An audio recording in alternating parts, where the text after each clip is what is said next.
We have gotten so much Star Wars news that I can't keep my head straight. The Rise of Skywalker, Jedi Fallen Order, The Mandalorian, and The Clone Wars have all had their moment on the big stage at Celebration, and I would be lying if I said I am not overwhelmed by all the brand new stuff we've seen. So far, you've heard my thoughts about Star Wars The Rise of Skywalker. Just a quick recap, the trailer feels like we are in for one big final adventure. Luke Skywalker's voiceover left us with questions as to who we could be talking with. We are also left with questions as to how the Emperor could be back after all this time. Kylo and Rey are back in a very big way, and it looks like this perfect visual balance between what The Force Awakens was and where The Last Jedi went. Visually, I loved what I saw. The classic duel intro hitting us hard with those Western vibes was amazing, and I can't stop thinking about the implications of the Death Star 2 Rebel being part of this story. It's mysterious, it's inviting, and I already want to see it now. But anyway, now it's time to talk about the rest of what Celebration had to offer.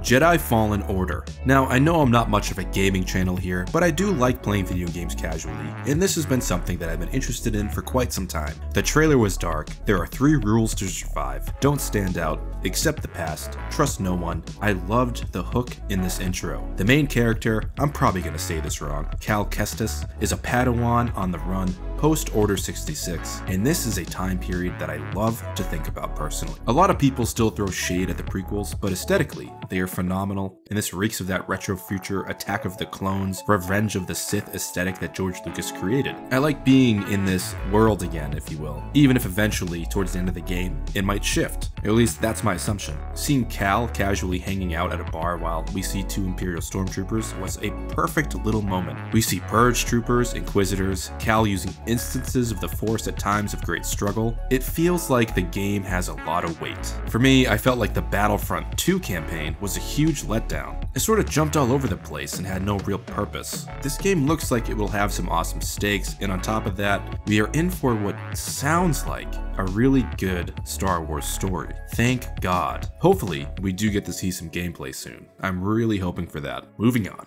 The Mandalorian. The Mandalorian might be overtaking the hype spot for episode 9 now. Maybe it's because I saw the caged Kowakian monkey lizard, or maybe it's because of the serious, dark, gritty tone of this show presented in the teaser. I cannot believe that this is going to be a TV series for the footage I saw. The Mandalorian looks as you would expect, lived in, and straight up classic original trilogy Star Wars. But this seems to have a completely adult tone, and that to me is a very high selling point. If I had to compare this to any existing Star Wars film, it would be Rogue One. There are actually Death Troopers in this, yes, but that's not why I'm comparing it to Rogue One. Rogue One did aim to create a more serious Star Wars film, but due to some of the narrative issues and reshoots, it has a wonky tone in the beginning.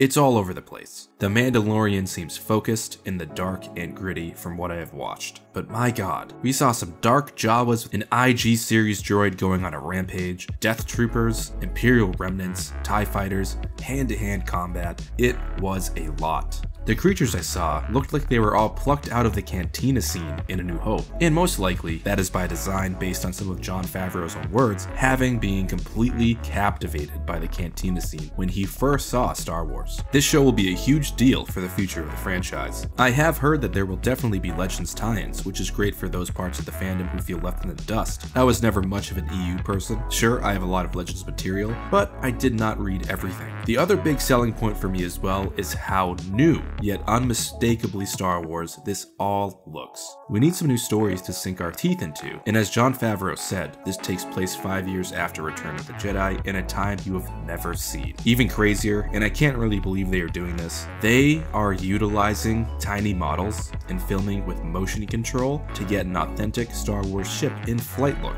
just like we remember in the original trilogy. That is dedication. That is fan service done in the right manner. The Mandalorian might be the first truly original piece of content in regards to storytelling out of the Disney era Star Wars. Don't get me wrong, you know how much I love the sequel trilogy, but The Mandalorian looks to really push the boundaries of world building, and to be honest, having seen this and how good it looks, this show, or the other Star Wars TV series, series may truly be the future for everything in this universe. Being unbound by that 2-hour runtime is a fantastic thing. It's going to give us and the writers a richer experience of the story, and I also really dig that each episode will debut weekly, or that's what it's looking like. I don't want to binge watch this. It doesn't look like content that should be binge watched either. I legitimately was blown away by every second of footage I saw from The Mandalorian. It's going to be right up my alley. Also, the fact that blurgs are in this, I think that's how you actually pronounce the name, made me joyful, as I am a huge fan of the Ewok movies. No BS, I know. Finally, the Clone Wars Season 7, Season 6, Season 7, Season 6, Season 6 trailer. My god, Ahsoka Tano seems to be front and center. I love Ahsoka, and no,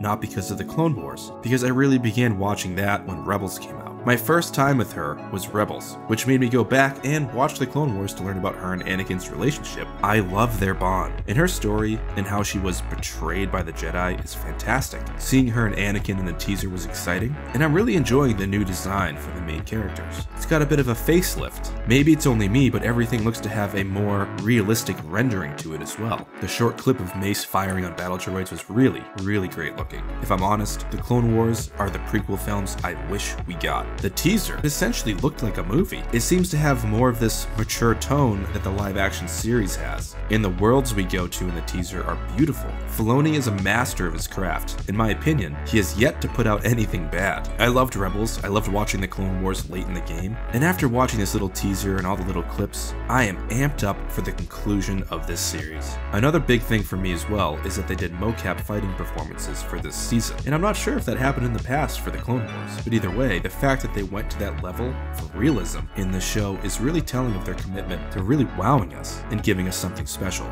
It's going to be tough to juggle all this Star Wars content as a fan and creator, but what a time to be alive. Personally, I thought the last few years have been amazing as a fan, but I might explode in 2019. Now, I will be making more focused videos on each of these specific shows or games soon, but I wanted my thoughts out there for the world to hear, and I know you've all probably already watched 1,000 other videos just like this one. So, as always, may the Force be with you all, and the AT chat is signing off.